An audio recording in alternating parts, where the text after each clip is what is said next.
Welcome back, everybody, to Well Life Wednesday, where we prioritize healing, wholeness, and mental wellness one conversation at a time. I'm Cristy, licensed clinical mental health counselor supervisor. And I'm Iris, your licensed clinical addiction and associate specialist. Thank you all for tuning in with us today, whether you're watching on YouTube, listen on Spotify, Apple Podcasts, iHeartRadio, or whether you stream your podcast. Thank you again for joining. Yeah, today's conversation is one that hits close to home for a lot of people, especially in a culture that constantly tells us to grind, hustle, and stay productive. We're talking about your job is not your identity. And listen, work is important. We're not here to say it's not. Careers matter. Providing for yourself and your family matters. But when your entire identity becomes tied to your title, your paycheck, productivity, or professional success, it can slowly damage your emotional health without you even realizing it. Because if your worth only comes from what you do, what happens when you lose your job? What happens when you're burned out? And what happens when your body says slow down, but your mind says keep producing? That's right, Iris. Or when retirement comes, or layoffs happen, or your mental health or physical health starts to decline. So many people feel lost because they never learned who they were outside of work. So let's talk about why people tie their identity to work. A lot of people are raised to believe that productivity equals worth. Many of us heard things like, don't be lazy, hard work defends your character. You have to prove yourself. Success means working non-stop. How many can identify they heard that before? Yeah, I mean, growing up, you knew two things: you either go to school or you had to have a job, right? Hmm. I mean, that was just the way things. It wasn't even a conversation. You just knew that's the way things were. Hmm. Talking about different generations, timelines. Our parents, you worked. We Hmm. had working parents. So that's just something growing up. I think was a norm, but today's time, not so much. All And right. culturally, especially in communities where survival was necessary, work became connected to dignity, stability, and safety. For many people, career success represented overcoming struggle.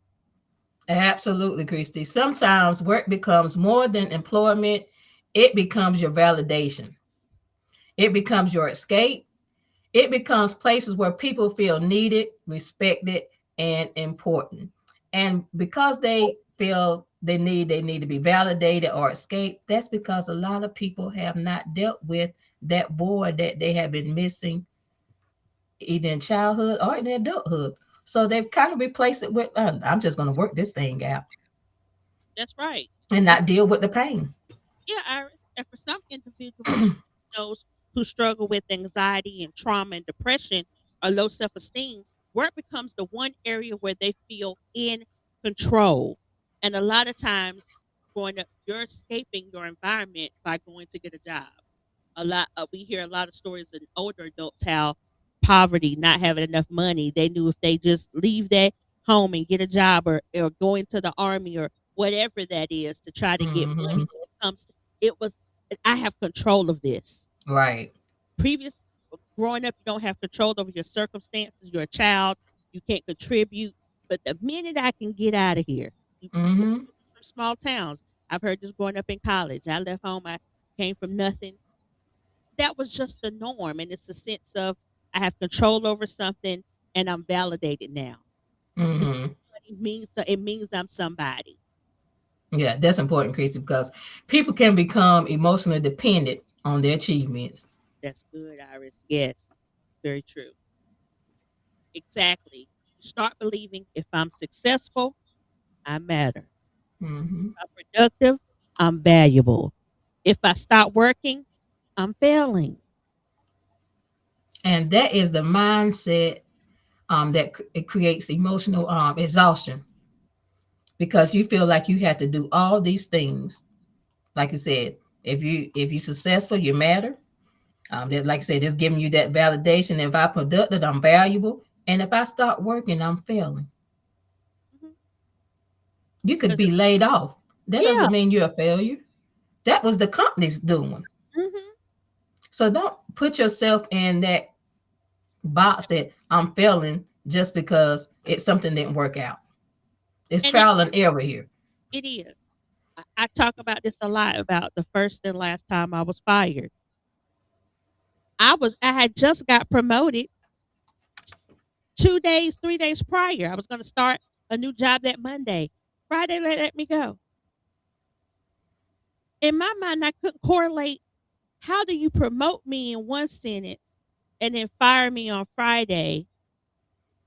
Wh what have I done? I tied that to my identity. Now, what's wrong with me? Hmm. What did I do? And you don't give me a valid reason because North Carolina is at will. Yeah, right, right. How did we get here? Because I tied who I was in that job, in that setting, to an identity. I was validated. In that. Hmm. I was good at that.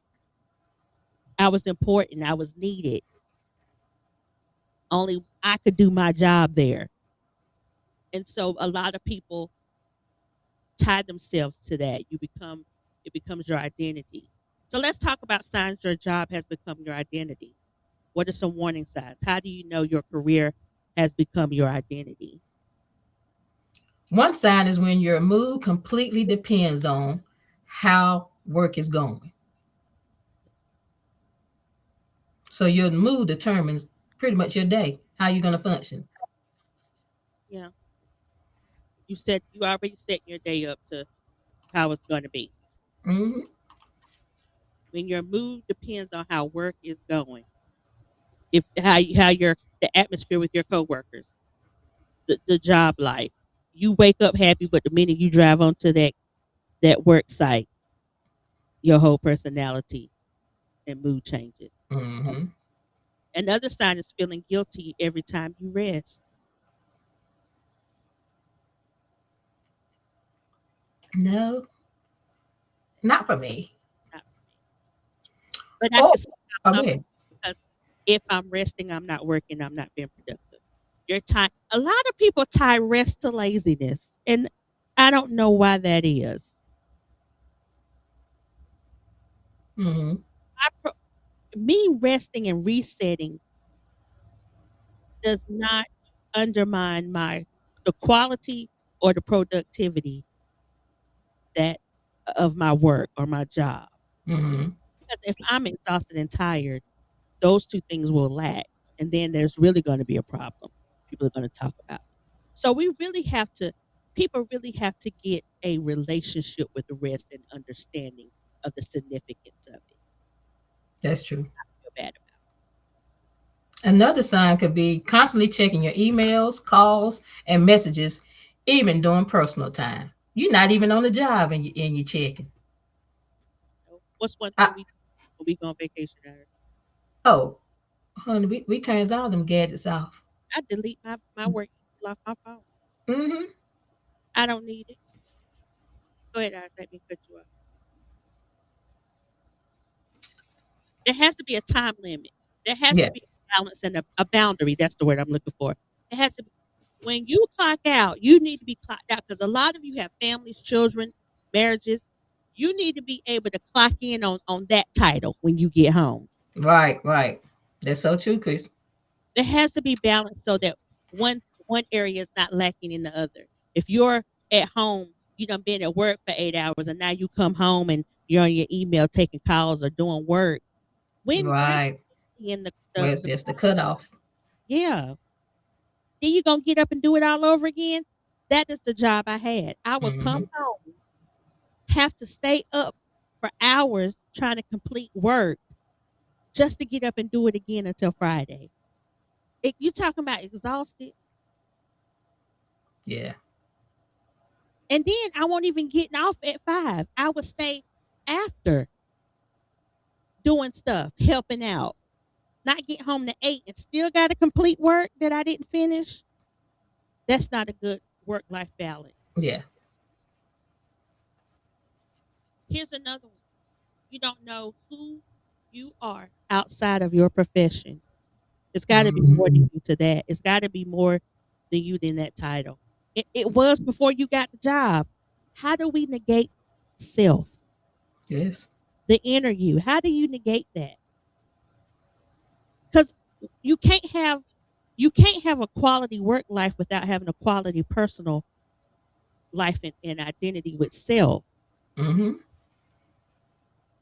That means that you haven't identified who you are. You just keep jumping from thing to thing and tagging that, putting that name tag on, and that's who you are until you find something else. Right. Right. But nobody knows who you are without that name tag. You don't. Hmm. That's big right there. Because if someone asks, what do you enjoy? What makes you happy? What hobbies do you have? And the only answer is work. That is a red flag. Yeah. When you don't even know what you enjoy anymore or what makes you happy, you can't even tell what a hobby is that you like. You have lost yourself. Hmm. You have. Iris, one thing I noticed being a supervisor, I start my meetings off with give it up for the good. We not talking about anything about work. Your good could be personal, um, anything positive going on, mental, emotionally, whatever. You know how hard it is for the employees to answer that question. I don't good. Give it up for the yes. Even when we have our clinical treatment team meetings, how we started off. What are your strengths? Mhm. That is the hardest question for the clients to answer. We can't identify the good and positive and happy things within our lives, but the minute we turn around and say, "What's going wrong?" Child, Got a whole list. got a whole list running off. We can point out flaws so easy. Hmm. But why can't we point out the qualities and the strengths and the good things that we have? Because people don't know. Right. You said people don't even know their hobbies. The question we have in therapy a lot of time, what do you like to do in your free time? What's free time? People don't even have that because we so busy scrolling and doing other things and working and everything, but just taking a pause and doing stuff that makes you happy, that brings you joy. Right. It's hard for people to identify that. I just find it very fascinating how you can spew out flaws, but you can't identify strengths. Another sign is neglecting relationships, health, spiritually, spirituality, or emotional wellness for career success. I can't come to church because I work every Sunday, or that's not my only day off, so I don't want to do nothing. Hmm. My emotional wellness. I'm not even taking time to make sure I'm okay before I go to work. I'm not starting my morning off. I think we talked about in season one how you should start your day with a routine and end it with a routine of Right.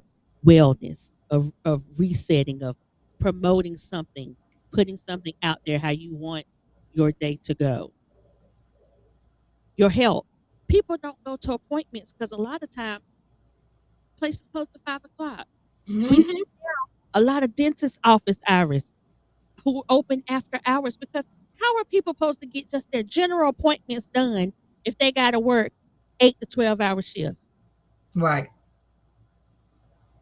People are neglecting their physical health Physical. annuals. I had a young man that I did an assessment with last week. He said he ain't been to the doctor since 2022, Wow.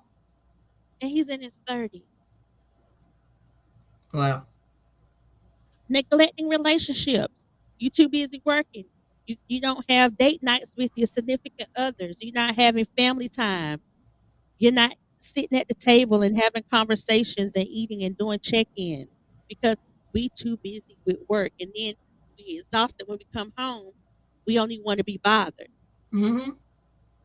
That's neglecting every area of your life. That's going Yes. to be a problem for you.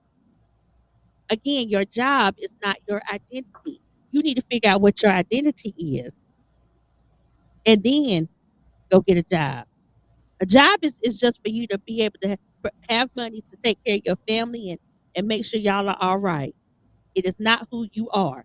Thank Because you. like I said, when that job comes and goes, you get fired, laid off.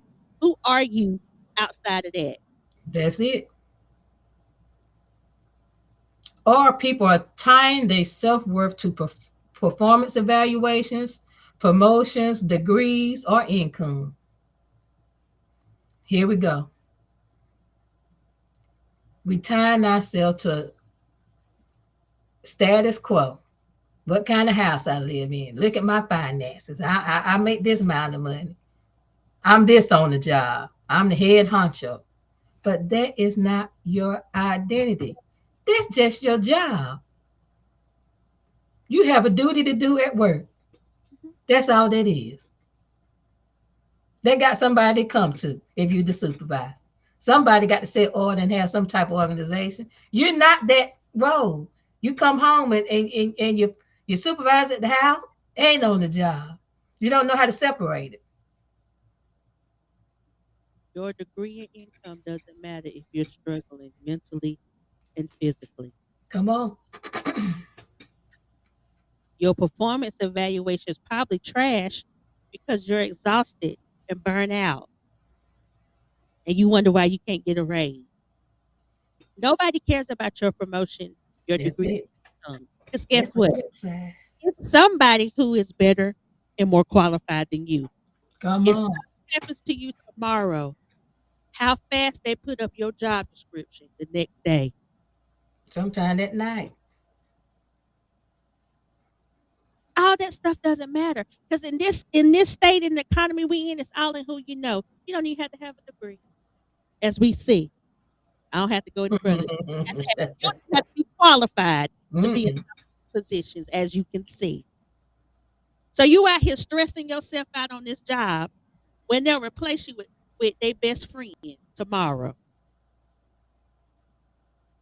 It's got to be more to you than that. Because if it's gone tomorrow, you got to be able to stand and know who you are. And so a lot of people, if they were stripped with from that title and the degrees, if you strip them down to all of that, my God, Come on.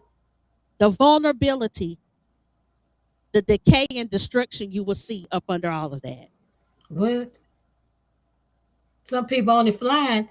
The little gas fumes they got is because of the title they think they have. They think they have the worth of that title, Yeah, the worth. That's it. the worth Worth that of the title. that title. You're more than that. More than that. I need you to know it because that title means nothing to some people. Okay, so and but if you walking around here looking broken, disheveled, and struggling, we looking at you like, I hear the title, doc, and all of that, but you look like you going through. Defeated. Yeah, you look Defeated. defeated. You're more than that. Your identity shouldn't be tied to accomplishments and all of that. Me being a therapist is not who I am. It's what I do. There you go. You got to know who Cristy is because Cristy does. If you know who I am, it's so much more than me than that. It's so much deeper than that. Mm-hmm. Because if this therapist stuff, if I decide to give it up tomorrow, I'm still the great Cristy because that's who I think I am. I still can go do something else.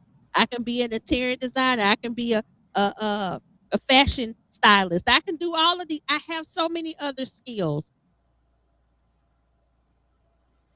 but it's the inner me that I'm working on. Because if all else fails, I need to be okay. That's right. And let's be honest, social media adds pressure, Iris. It does. Everybody is branding themselves. somebody is announcing an accomplishment, everybody feel pressure to keep up. Now, I love I'm not gonna say I love social media. I love creating, and social media offers the ability to do that to my creative side. I used to be a write poetry. A lot of people don't know that about me. I've published poems and all of that. I used to draw art. It's certain things about social media that I just love creating and branding and putting stuff out there. But that's not the only part of me. Right. I'm doing it now just because I find it fascinating. It's a hobby. That's a hobby. Now, who's to tell next week I'm gonna throw that to the side and not care nothing about it? Because that's not who I am. If social media go the way today, I will be okay. Right. We get so linked and tied to things and think that that's who we are. You have to ask yourself, if this part of me goes away, am I gonna be okay? Who am I? Are you able to restructure and be like a chameleon and come up with something else, do something, Hmm. pick up another role that you have and use that, propel yourself? But a lot of people can't. In the meanwhile, Christy, people out here privately, they're exhausted, they're anxious, emotionally numb, disconnected from themselves and others. Disconnected from themselves. If you're disconnected from yourself, there is no connection with others. Mm-mm. And I'm not gonna be consistent in doing stuff on a job and worry about that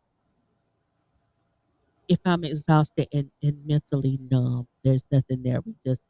We just going with emotions. Mm-hmm. That's unhealthy. Because at some point you're not going to be able to, you have no control. You're not going to be able to navigate your daily living. If you just, it's almost like, when you're driving in a car and then you arrive at a destination, like, I don't even know how I got here. You're the driver. Mm-hmm. You're mentally checked out, but somehow you're able to get to your destination because we somewhere else. That's how people are walking through life, Chris. They get into places, but they, like you said, they don't know how they got there. It goes back to, as the old folks say, they're keeping up with the Joneses. They're doing everything, but not really. You're not the Joneses. I'm Hooper, and I know what I have in me that I can do. But if I'm exhausted, trying to put on airs, putting on the mask, getting on Facebook, trying to act like I'm okay, or getting around others when I trying to act like okay, when, like I said properly, I'm really tired and exhausted and I'm numb. I don't want the people to see it because I got to act like I'm okay, but really I'm not. You're not okay. But I'm still trying to hold on to this little title I have because I have this title and people need to see that I'm all right. But Iris, I'm sad to say, But we, we we see it. see you're not. Right. You're not But okay. they thinking that we don't see it. People think that others don't see it. They think they really portrayed and got on the mask and showing that they okay. But that mask got all kind of cracks in it, holes in it. As the old folks used to say, your slip is showing. Your slip is showing. We can see it because it's impacting your work. Yeah, yeah, yeah. Your mental health impacting overriding your work. If what you used to be good at, how you used to be able to crack stuff out and communicate to your staff and um, produce and your send stuff in on time, we see that you're struggling because now all of that has fallen. It's Mm-hmm. gone down. What you used to produce at 100%, you're now functioning at 30, and we Right, right. stuff is being sent late. You're forgetting about assignments. Over identifying with work can contribute to anxiety, burnt out, depression, chronic stress, emotional exhaustion, sleep problems, and relationship drain. Your mental health is being impacted because you're over identifying with work. Mm-hmm. You have to at some point say, I can't do this right now, or I need to take a sabbatical, or some stuff need to be taken off my plate, because now it's not only affecting you, it's affecting others. And that's where they say the relationship strain come in. Not, we ain't talking about relationship with just with your peers. We're talking about even with your coworkers, Mm-hmm. your staff. If you have the role over other people, it's affecting the whole team. It's trickling down. It's trickling down. Now nothing is getting done. Whatever the product was we were supposed to be producing is lackluster. And then we wonder why the boss man's looking like, what's this y'all done came up with? This the best y'all can do? Because nobody wants to say, I can't take this task on. Let's give it to somebody who can do it. Because right now I don't have the capacity. I don't want to be the one that drops the ball. The ball's been dropped. I want you to say you ain't got the ball in your hand. You are struggling because the only thing you think is this title, my job, this is the end all be all. If I don't have this, I don't have nothing. And some of Mm-hmm. us, we shouldn't have to be fired. You should resign. That's true. No, that's true. Turn in your resignation Mm-hmm. and go get healed and delivered and set free. Yeah. Figure out who you are. Sorry, Iris, I went on a rant. No. And when it comes to addiction, the recovery space, we also see people use work as avoidance. Some people become functional workaholics. And we see that so often. That's the title they give you, functional workaholics, but they're Workaholic. not functioning. Yeah, right. You might be doing something a little bit on the job, but what's lacking everywhere else? Mm-hmm.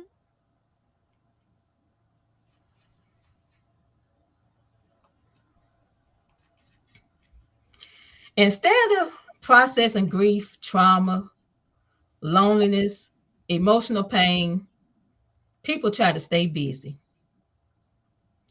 Overworking becomes a coping mechanism. So instead of identifying or taking that time, this is what we come to find out. People do not, like you, we talked about this in another episode. People do not want to sit in it. No, they don't. You you have to deal with it at some point. At If some not, it's going to keep being that vicious cycle. You keep saying the same thing over and over and over and over again, and you wonder why there's no progress, because we have done nothing to change the outcome, people. yes.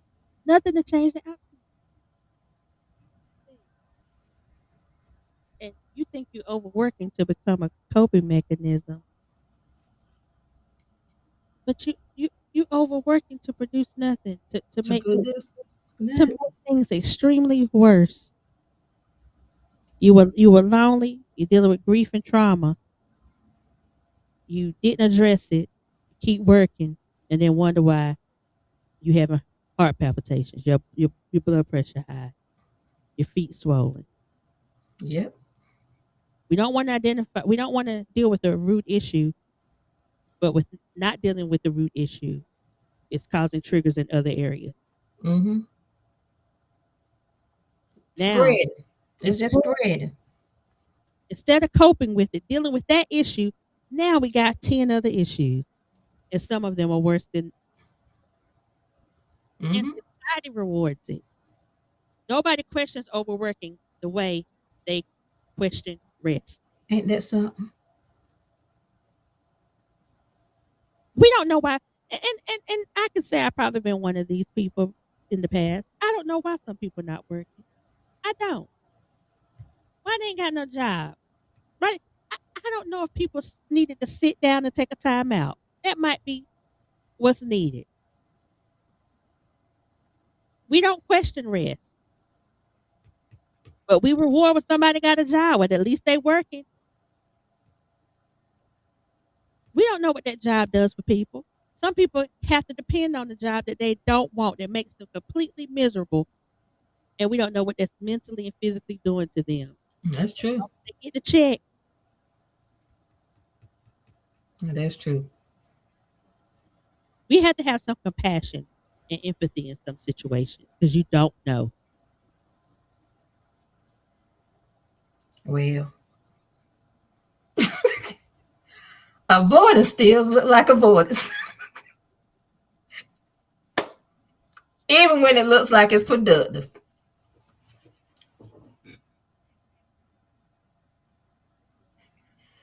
You, you think? Iris, I'm gonna read one more. That's big. I'm gonna read it one more time for you. Yes. But avoidance is still avoidance, even when it looks productive. Yeah, they're here. Yeah, they kind of work. Mm-hmm. They're right. They're right. But they ain't doing a thing. Ain't done now thing they supposed to do. And we have seen this on the job. Whether it be, I don't know where you work at, assembly line, wherever you work at. You see them same people come to work, getting a check, doing what you supposed to be doing. You working harder than them. You getting your check. They getting a check for doing nothing. Just showing up. Just showing up. But this the kicker. The boss see it, but don't address it. But when I say something, it's like I done something wrong. I done stepped on the toes. And I could have. Maybe I need to stay in my lane. But how long am I going to be working doing the same job that they doing? They doing nothing. And you have to pick up the slack. And I got to pick up the slack. Is that fair? No. No. Because other people see it. So if you okay that, then that is the what's the word? That is the message you're sending out to the rest of the employees. I could just show up and still get paid. So now you the bare minimum. You got the whole line on the assembly line doing nothing. So if everybody on the assembly line not doing nothing, stuff just coming down the line, what's gonna happen? Ain't something gonna get backed up or broke? Piled up, broken, backed up. Now it's gonna be a delay in things. Because if we would have fixed it before we got to this, everybody wanted to quit and say I ain't doing nothing. We could have worked it out. If we just would have addressed that the one person that just keep coming in don't want to do nothing. But hey. But avoidance, still avoidance, even when it looks productive. I'm not sure how that correlates. How you avoiding something and being productive at the same time? It's not. You ain't touching it. You call it productive because they arrived. Just because they showed up, they keep showing up. That's not productive. But there's because they ain't putting nothing out. Nothing. They putting nothing out. Produced. Because we avoiding it. Nothing is being produced. What is the point of that? I can say this. I was one of them people on that assembly line when I tried to work on the assembly job. I hated that job with a passion. I kept going because it was a check. But one day I was sick or tired of being sick or tired of coming here. And I just let the whole thing, I just let the stuff pile up. People holler and say, hey, get the line. The line broke. The head man, the supervisor had to come and fix it. And he said, take a break. And I did. I broke. I took a break. Some people need to leave the job like I did. I took a break and left because I knew that wasn't for me.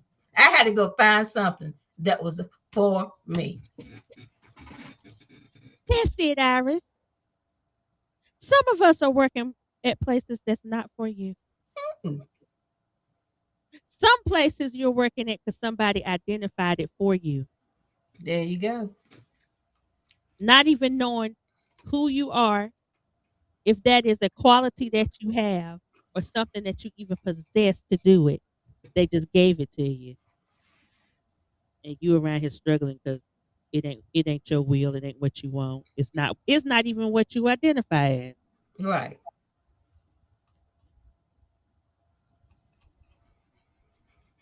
And some people are praised for sacrificing themselves until they completely break down physically, emotionally, and mentally. No, ma'am, no, sir. Now, I'm not going to do that. I'm not going to sacrifice myself till I'm broke down physically, emotionally, and mentally. It should never That come is to that. not healthy in any way. As much as I love being doing what I do and helping people, if it ever comes between me, my mental health, and others, I'm always going to choose me. I can't afford to break down. I've Mm-mm. come too far. You got to have a boundary. Mm-hmm. You got to learn how to say no. You got to stand up and say, I don't agree with that. If you holding me accountable, you got to hold all of us accountable. Because I can't do one person can't steer the ship. One person can't do it by themselves. Nope. We're talking about a job. It's a team. If one person is broken down on the team, it's going to affect the team. Mm-hmm. If we're supposed to be unified in doing this thing, everybody should be able to identify their role on the team. So now we go back to I. If you can't identify your role or you take your role above and beyond and what your actual role is, it's still not going to work out in the end because you're either doing too much, overcompensating, or you're not qualified to do it at all. That was a good analogy, Chris. That's like for the football, basketball. If if they don't learn the plays, they keep getting in the game, don't know the plays. The coach is gonna get them out of there. We're gonna sub. Now, when we get back to the house, to the gym, I'm gonna have to talk to you. Now, did you learn the plays, son? Did you learn the plays, daughter? Because what you showed me out there, the performance that you put out there, tells me you haven't learned the plays, or you probably didn't come to practice to see what is expected. We got to show. I'm so churchy, but they say you have to study to show yourself approved. We have to get back in the game, people. We can't just get out here just doing stuff haphazardly. Because when we do that, it, like I said, it affects everybody. If one person is off on the team, everybody's off on the team. I feel like you now. I'm going on a rant. Because it means something because you see it so much right now. When burnout happens, they feel ashamed because their identity was tied to being the strong one, the provider, or the achiever. So, as the coach, as the boss, if I see my what was my strong best player at one point missing plays, not understanding the plays, not practicing, doing all that, I have to go and say, now what's going on? Because there's something else to that. We have Mm-hmm. to figure out what the real problem is if the person is showing up who's qualified to do the job, who's supposed to be doing the job, and they're not. Something ain't right. Mm-hmm. We got to help our fellow man when we see, now this ain't you. What's going on? Why are we not doing stuff we normally do? What's happening? Let's do a check-in. Check on your strong people. Mm-hmm. Because now they seem to be struggling. Right. There we go. If your supervisors are quitting left and right, We got doctors and nurses quitting their jobs and just going to a whole different profession. They won't tie it to that identity. Mm-mm. Can't burn out. That's right. That's what burnout looks like. That's what it looks like. I'm leaving this out after all that hard work, all that schooling, and that money. I'm giving that up Mm-hmm. to go garden, do something totally sipping paint. I'm going to do something totally different. Right. They won't tie to their identity because they took their mental health. COVID took a lot out of people. And instead of continuing to work in this system, they said, nope, I got to go do something else. Mm-hmm. And that's okay too. Right. That's so true. If what once was your passion, if what once was your title, and you don't have that anymore to give, it's okay to say Mm-hmm. anymore. Because we grow, we evolve. Our sister got this book about empty nesters. One of the roles of being parents for 18 years. You got to evolve with your children. You got to Mm-hmm. have identity outside of your children and your husband. People get Mm-hmm. divorced because they don't know who they are. Right. That's true. You got to take the time to seek ye first. You find out who you are and all other things. But if you don't know who you are, it's insignificant to everybody else. You ain't Mm-hmm. got it. So what am I? So let's talk about when job loss feels like losing yourself. One of the hardest things people experience emotionally is losing their job.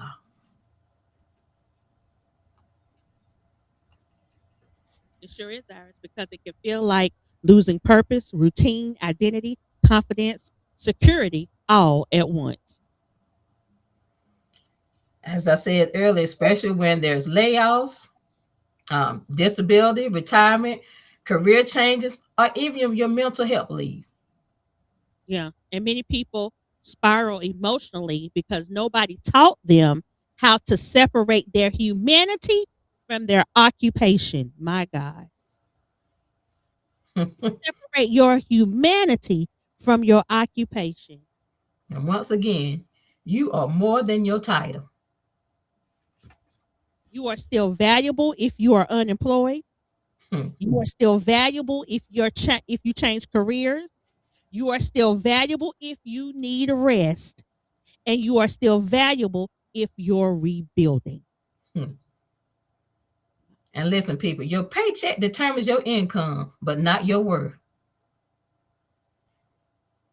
Your income, I could have a penny to my name, but what's within me It's worth more than that. worth more than that. So, what does a healthy relationship with work actually look like? Let's get there. A healthy relationship with work means work is part of your life, not your entire life. Let me say that again. Work is part of your life, but not your entire life. Your boundaries matter. Your mental health matters. Rest matters. And relationships matter. It also means understanding that your identity includes your character, your values, your faith, your passions, your relationships, your purpose, and your healing journey. And purpose is not always connected to a paycheck. No, some of the most meaningful things people do will never appear on their resume. Listen, loving your family, healing generational trauma, mentoring others, serving your community, protecting your peace, learning yourself again. Those things matter, Iris. It They matter. does. It does. So let's talk about practical tools for detaching your identity from your work. Let's give the listeners some practical strategies. Okay. First, develop an identity outside of work. I need you to know who you are outside of the titles that people have given you, the titles that you have earned. Who are you outside of that? At the core of you, who are you? Ask yourself, who am I when I'm not performing? When you don't have to show up, when you don't have to put on your best garment. Who are you when you're not performing? When the spotlight is on not on you and you're not on stage? What brings me joy outside of productivity? What values define me? Second, create boundaries with work. Stop answering emails at midnight. Use your vacation time, people. Take breaks without guilt. Stop working through your lunch breaks and all that. Take a break. Please. Third, reconnect with hobbies and passions. The stuff that you used to love. Get back into it. See if it still has the same meaning to you. Or how about this? Try new things. Because some people forget what they even enjoy because survival mode has taken over. Very true. Fourth, prioritize relationships. Your loved ones should not only get the exhausted version of you. Nobody wants that. Nobody wants the tired you. Please don't. Number 5, therapy. Sometimes people need help unpacking why achievements become tied to self-worth in the first place. Most definitely. Because many times it connect back to childhood expectations, trauma, poverty, fear of failure. That was one of mine. Emotional neglect and need for approval.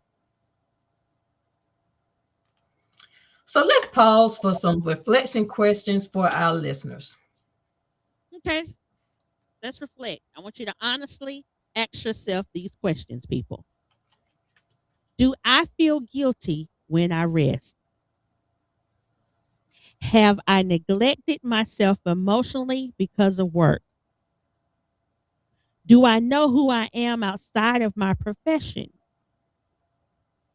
Will I still value myself if my career changed tomorrow? And have I tied my worth to productivity? Here's another one. What part of me needs healing beyond my achievement? What part of me needs healing beyond my achievement? I want to offer some encouragement to our um, helpers, our leaders, our caregivers, people out there who are um, working and responsible for other people. This conversation especially matters for caregivers, therapists, ministers, healthcare workers, leaders, parents, and helpers. Because helping professions often normalize burnout. That is very true. As many people feel guilty for resting because others depend on them. You can't serve and help somebody else if you're struggling, if you're tired, if you're drained. In order to be impactful for others, you got to impact yourself. You got to impart into yourself. And if you don't have it, you stop and go get imparted into. Most definitely. But constantly pouring out without restoring creates emotional depletion. You're just pretty much saying that, Cristy. Yeah, you can't operate from an empty place, Iris. Yes. Rest is not weakness. Boundaries is not selfishness.